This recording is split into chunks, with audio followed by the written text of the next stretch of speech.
माँ, ये नौकरी मेरे लिए बहुत जरूरी है। अगर उन होटल वालों को मेरा काम पसंद आ गया तो मेरी पगार और बढ़ जाएगी। बहुत मुश्किल से तो मुझे ये नौकरी मिली है।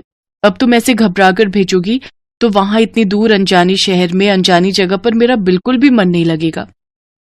हाँ हाँ, नहीं कर रही मन उदास, पर तू वादा कर मुझे रोजाना फोन करती रहेगी। हाँ माँ, मैं जब भी काम से फ्री हुआ करूंगी सबसे पहले तुम्हें फोन करूंगी। अच्छा रुक, मैं तेरे लिए साथ में खाने का कुछ बांध देती हूँ, तू रास्ते में बस में खा लेना। ठीक है माँ, तब तक मैं अपना सामान अटैची में रख लेती हूँ। ये है सीता, लाजवंती की बेटी। लाजवंती बहुत गरीब है। पति के जाने के बाद घरों में काम करके लाजवंती ने सीता को पाल पोस कर बड़ा किया। सीता ने गांव में ही रहकर 12वीं तक की पढ़ाई पूरी की। सीता आगे पढ़ना तो चाहती थी, पर पिछले 1 साल में लाजवंती की तबीयत बहुत खराब रही, जिस वजह से सीता ने अभी कॉलेज की पढ़ाई के लिए अपना विचार बदल लिया और नौकरी ढूंढने लगी। सीता के बचपन की सहेली आशा की कुछ समय पहले दिल्ली के एक होटल में नौकरी लगी थी। आशा जब गांव आई तो सीता ने अपने बारे में भी बात की, तो आशा ने उसकी भी नौकरी उसी होटल में लगवा दी। अगले दिन सीता नौकरी के लिए दिल्ली पहुंचती है। होटल में आशा उसे सब कुछ समझा देती है। सीता खूब मेहनत के साथ होटल में नौकरी करने लगती है। शहर के बहुत बड़े व्यापारी मिस्टर जगन्नाथ जी की बेटी गीता आज शाम अपना जन्मदिन मनाने के लिए हमारे होटल में आ रही हैं। सभी स्टाफ को उनका पूरा ख्याल रखना है। जगन्नाथ जी की बेटी गीता को किसी भी बात की कोई तकलीफ नहीं होनी चाहिए, क्योंकि वो पहली बार हमारे होटल में आ रही हैं। समझ गए? जी सर, हम पूरा ख्याल रखेंगे। सुना है विदेश में पढ़ी लिखी है और बहुत नखरे वाली है। अभी सुबह ही मैंने रिसेप्शन पर फोन उठाया था, बड़ी तीखी आवाज में बात कर रही थी। हमें तो बहुत ध्यान रखने की जरूरत है। अगर जरा सी भी शिकायत का मौका मिला तो मैनेजर का गुस्सा तो मैं जानती हूँ, फालतू का भड़क जाते हैं। अच्छा चल, फिर तो हम बहुत ध्यान रखेंगे। अरे माँ का फोन आ रहा है। हेलो? हाँ माँ। हेलो सीता, जन्मदिन की ढेर सारी बधाई मेरी बच्ची।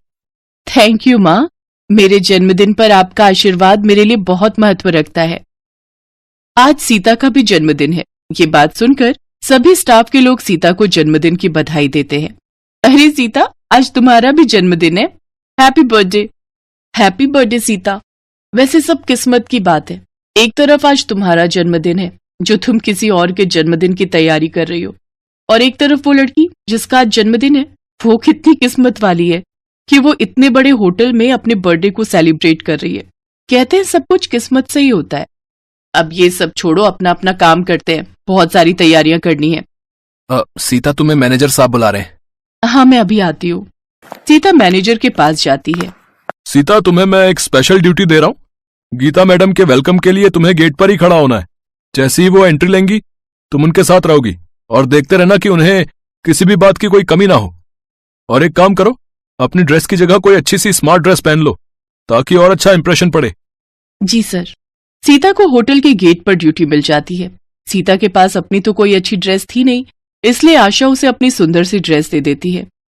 सीता तैयार होकर गेस्ट के आने का वेट कर रही थी। तभी एक आदमी उसके पास आया। आपको वहां गाड़ी के पास कोई बुला रहा है। ओह, कहीं गीता मैडम आ तो नहीं गई? मैं गाड़ी के पास जाकर देखती हूँ। जी चलिए। जैसे ही सीता गाड़ी के पास जाती है, अचानक 2-3 बदमाश उसे गाड़ी में जबरदस्ती पकड़कर बिठा लेते हैं और उसका मुंह बंद करके उसे बेहोश कर देते हैं। अचानक से सब कुछ हुआ तो सीता को संभलने का मौका ही नहीं मिला। गाड़ी अनजान सड़क पर दौड़ जाती है। इतनी देर में गीता भी होटल के बाहर आ चुकी थी। सब लोग गीता को देखकर हैरान रह जाते हैं। गीता बिल्कुल सीता की शक्ल की थी। अरे सीता, तू यहाँ क्या कर रही है? तू इस गाड़ी में क्यों बैठी है? चल बाहर निकल, गीता मैडम के आने का टाइम हो रहा है। एक्सक्यूज मी, ये क्या बदतमीजी है? क्या आपका स्टाफ गेस्ट के साथ ऐसे बिहेव करता है? मेरा नाम गीता है, सीता नहीं। क्या आपको बताया नहीं गया था कि आज मेरा बर्थडे है और मैं सेलिब्रेशन के लिए आ रही हूँ? गीता, ये कैसे हो सकता है? तुम तो सीता हो। मैडम, आशा ठीक कह रही है। आपकी सूरत बिल्कुल हमारे स्टाफ की एक लड़की सीता से मिलती है। गीता ये सब सुनकर हैरान रह जाती है। मैं अभी सीता को बुलाती हूँ, वो अभी गेट पर ड्यूटी दे रही थी। तभी एक लड़का भागा हुआ आता है। सर सर सर, सीता को कुछ लोग एक कार में पकड़ कर ले गए। सीता बेहोश थी, मैं पीछे भागा पर कार आगे निकल चुकी थी। वो जरूर कोई बदमाश लोग हैं सर। गीता घबरा चुकी थी। उसने अपने पापा के मोबाइल पर फोन किया और सारी बात बताई। गीता के मम्मी पापा भी वहां पहुंच गए। मैनेजर के पास सीता की माँ का मोबाइल फोन नंबर था।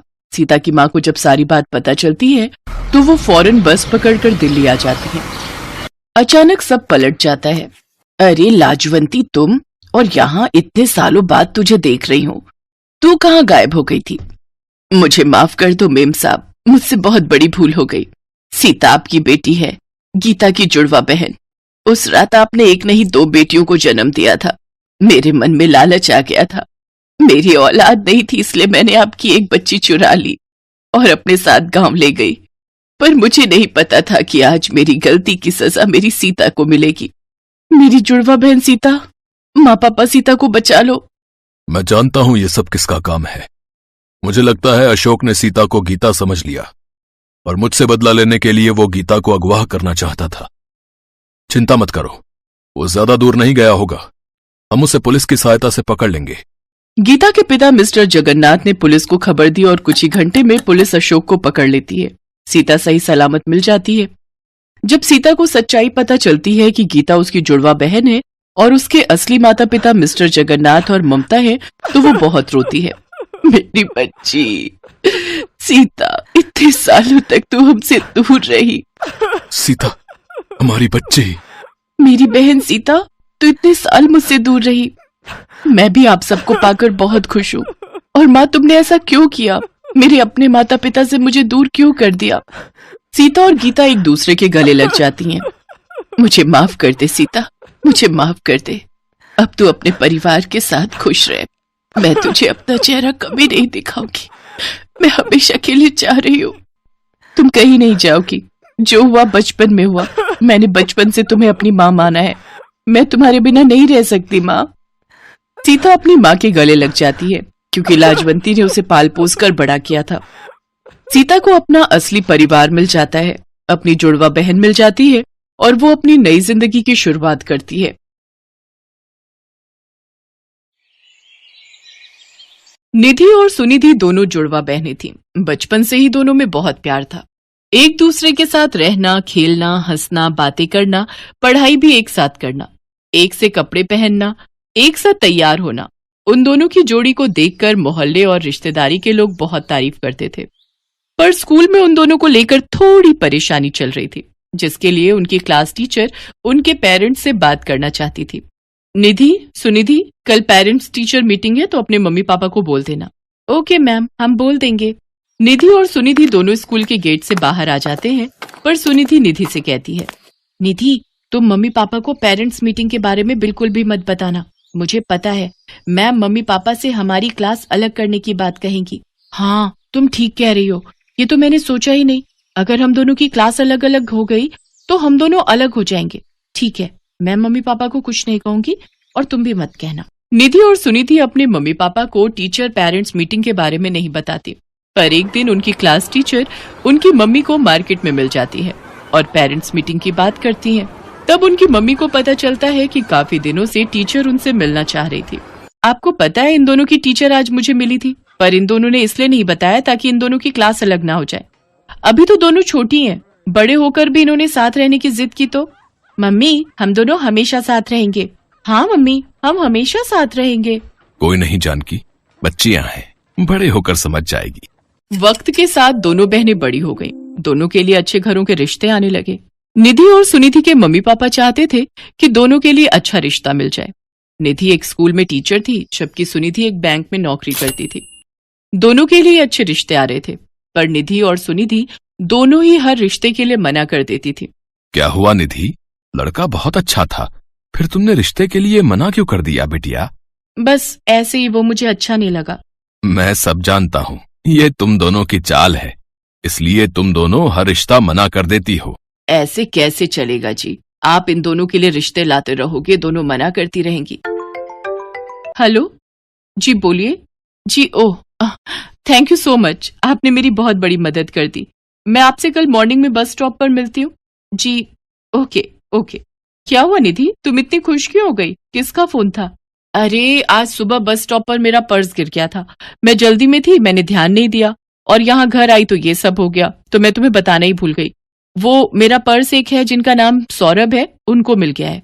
उन्होंने मेरे कार्ड्स पर मेरा नाम देख लिया था तो मुझे अभी भी कॉल किया है। कल सुबह वो मुझे बस स्टॉप पर मिलेंगे तो उनसे मैं ले लूंगी। ये तो बहुत अच्छा हुआ, वरना आजकल के जमाने में ऐसे लोग कहाँ मिलते हैं जो किसी का पर्स लौटा दे। अगले दिन निधि सौरभ से मिलती है। सौरभ उसे पर्स दे देता है। धीरे धीरे दोनों में अच्छी दोस्ती हो जाती है। निधि को सौरभ का स्वभाव बहुत अच्छा लगता था। एक दिन सौरभ ने निधि से कहा, अब निधि, मैं तुमसे शादी करना चाहता हूँ। मुझे तुम बहुत पसंद हो। सौरभ, मैं तुमसे शादी नहीं कर सकती। सॉरी, मुझे माफ करना। हम अच्छे दोस्त बनकर रह सकते हैं पर शादी नहीं। पर निधि, कोई तो वजह होगी जिस कारण तुम मना कर रही हो। सौरभ, मैं वजह नहीं बता सकती। अच्छा, मुझे देर हो रही है, मैं चलती हूँ। निधि सौरभ को प्यार तो करती थी पर वो सौरभ से भी ज्यादा अपनी बहन सुनिधि को प्यार करती थी। निधि सौरभ से शादी के लिए मना कर देती है और घर आ जाती है। कुछ दिन से निधि बहुत उदास थी। सुनिधि ये सब देख रही थी। निधि, तुम मेरे लिए अपने प्यार को क्यों छोड़ रही हो? तुम सौरभ से शादी के लिए हाँ कह दो। नहीं सुनिधि, हम दोनों बहनों ने हमेशा साथ रहने का वादा किया था, इसलिए हम अगर शादी करेंगे तो उसी घर में करेंगे जिस घर में जुड़वा भाई होंगे।